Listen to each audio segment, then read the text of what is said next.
Teacher बनी थी। भारत की पहली महिला शिक्षक कौन है? सावित्रीबाई फुले। उसके बाद शिक्षा समाज की स्थापना। शिक्षा समाज की स्थापना मतलब हमारे समाज में लोगों को शिक्षा जरूरी है।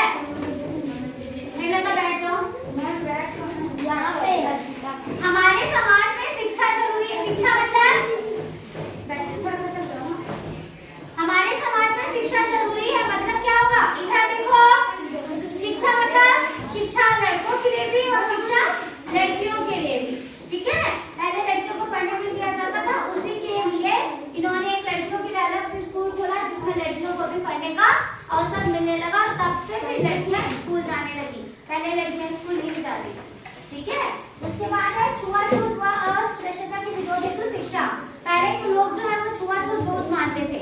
ठीक है, उसको खत्म करने के लिए भी लोगों को पढ़ना लिखना जरूरी है। ठीक है, जब आप पढ़ते लिखते हो तो आपको पता चल जाता है कि अंधविश्वास क्या है और सच्चाई क्या है। छुआछूत सही चीज है क्या?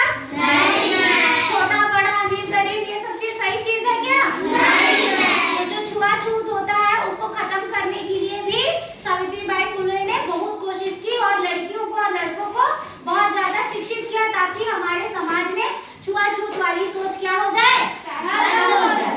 ठीक है, उसके बाद है 1854 में 1854 में, ठीक है, उन्होंने क्या किया? निराश्रित महिलाओं हेतु आश्रम। निराश्रित मतलब क्या होता है? ऐसी औरत जिसका कोई सहारा देने वाला नहीं है, मतलब कोई ऐसी लड़की जिसकी शादी हो गई है और वो विधवा हो गई है। तो पहले के लोग क्या करते थे, उसको कोई पूछता नहीं था, तो ऐसी लड़कियों को रहने के लिए उन्होंने आश्रम बनाया। क्या बनाया? आश्रम। मतलब ऐसी लड़की जिसके माँ बाप नहीं है, ऐसी लड़की जिसके पति नहीं है, जो बेसहारा है, उन लड़कियों के लिए सावित्रीबाई फुले ने क्या बनाया था?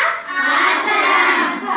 और उन्होंने गो गेट एजुकेशन नामक एक कविता लिखी। उन्होंने कविता क्या लिखी? गो गेट एजुकेशन। गो मतलब जाओ, गेट एजुकेशन मतलब शिक्षा प्राप्त करो। उन्होंने लड़कियों को बोला गो एंड गेट एजुकेशन, आप जाओ और अपनी शिक्षा के लिए लड़ो, अपने शिक्षा के अधिकार के लिए लड़ो और एजुकेशन को, शिक्षा को प्राप्त करो। समझ में आया? Yes ma'am. अच्छे से समझ में आया? Yes ma'am. और उनकी मृत्यु कब हुई थी?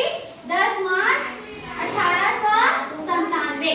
ठीक है, 10 मार्च को उनको क्या हो गई थी? उनका देहांत हो गया था। ठीक है, और उनके पति का नाम था ज्योतिबा फुले। वो भी उनके साथ रह के जो भी आश्रम खोला हो चाहे स्कूल खोला हो सब में उसका साथ देते थे। तो आज जो आप स्कूल में पढ़ रहे हो ना, कितने अच्छे से लड़कियां जो लड़कों के साथ मिलकर पढ़ रहे हो।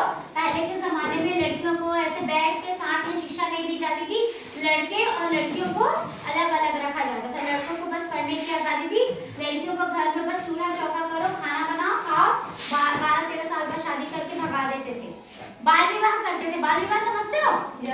कम उम्र में शादी कर देते थे। समझ में आया? उसी को खत्म करने के लिए इन्होंने क्या किया? शिक्षा का स्थापना किया। देखो, शिक्षा समाज की स्थापना मतलब ऐसा समाज जहाँ पे लड़कियां भी पढ़ सकती है और लड़के भी पढ़ सकते हैं। पहले के लोग क्या करते थे? लड़कियों को दबाते थे। कोई लड़की अगर अपनी आवाज उठा रही है तो उसको घर में बिठा देते थे, घर से बाहर नहीं निकलने देते थे। अभी ऐसा होता है क्या? नहीं, लेकिन कुछ कुछ घरों में अभी भी होता है कि तुम इतने बजे नहीं जा सकती, ये नहीं पहन सकती, ये नहीं पहन सकती, ये नहीं खा सकती। तो तुमको क्या करना है? उसका विरोध करना, और उसके लिए क्या करना पड़ेगा? तुमको पढ़ना।